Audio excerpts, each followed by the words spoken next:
Hi madlang people! Ubanig ko ninyo mga wataw grapes. Kani nga grapes, tanom din sa ko ang igagaw nga si Ate Meggy. Shout out Ate Meggy. Guys, first time yun ako nag-harvest og grapes ay sa tibok na ako kinabuhi. Hindi pa hindi kayo maka-experience ani no?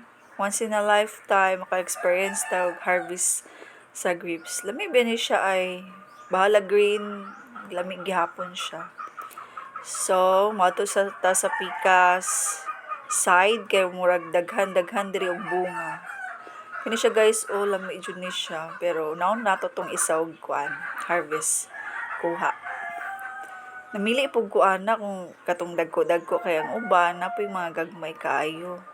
So katong ipatudlo pa videohan nako, paklaro nako kung hinog na ba siya or dili pa, or pwede na ba siya harveston. So, kana ko nang gikat. Nahinay lang kong kat, ana, kay basi nung maapil ang mga gagmay, basayang po nung maapil. So, nahinay, hangtod sa makuha. O, karon nakuha na nako. So, na-struggle ko diri dapitan, no? Pero, nakuha rin yapon nako. Char, ba, lami kayo. Lipay kayang baday naka-harvest. Muna niyang harvest niya.